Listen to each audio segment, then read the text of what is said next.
রমজানে গুনাহ ছেড়ে দাও, রমজানে আল্লাহর ইবাদতে লাগাও। 20 রাকাত তারাবি পূর্ণ পড়ো, প্রতিদিন রোজা ঠিক মতো রাখো, বরকত হবে। 5 ওয়াক্ত নামাজ জামাতে পড়ো ভাইয়া। কেন নষ্ট হইলা? সে তোমারে মূল্যায়ন করে। তোমার এই চুল, তোমার এই প্যান্ট কোন ছাগলে দেখে?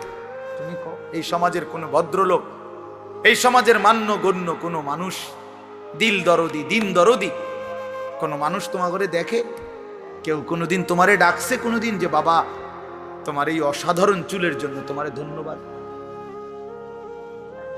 হ্যাঁ, তো তাহলে সে সামান্যতম, আমরা তো মনে করেন একটু অনুভব করি, কথার কথায় অহংকারের জন্য বুঝাইতেছি না, যেন আমি এটা অনুভব করি আমরা যে অনেক মানুষ আমগরে মহব্বত করে, মুসাফা করে, হ্যাঁ মাহফিলের জন্য বলে, তাহলে বোঝা গেল আমি অনুভব করি যে আমার অনেক মানুষ মহব্বত করে।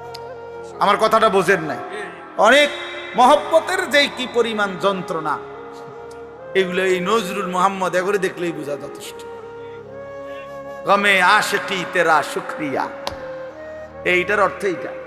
গমে আশিকি মানে হইলো ভালোবাসার বেদনা, ভালোবাসার যন্ত্রণা, মহব্বতের যন্ত্রণা।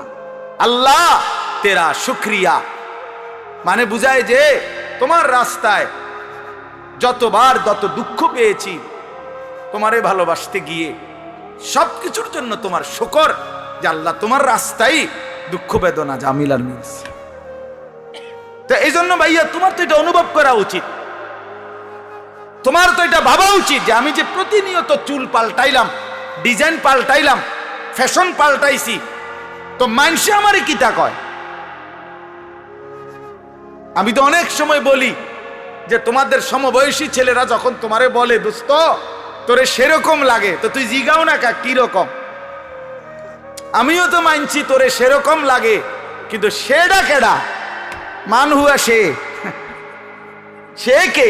যার মতো তোমারে লাগে নিশ্চিত খবর নিলে দেখবা ফুট্টাখোরের মতো লাগে, গাঞ্জাখোরের মতো লাগে, নেশাখোরের মতো লাগে, জুয়ারির মতো লাগে, লম্পট চরিত্রহীনের মতো লাগে বেটা, ইমানদারের মতো লাগে না, জুনায়েদ বাগদাদির মতো লাগে না, বাইজিদ বোস্তামির মতো লাগে না, কোন আল্লাহওয়ালার মতো লাগে না বেটা, কোন হারামখোরের মতো মনে হয়,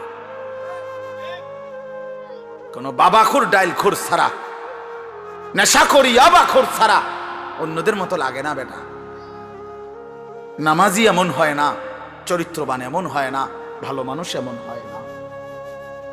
এজন্য ঘুরে দাঁড়াও।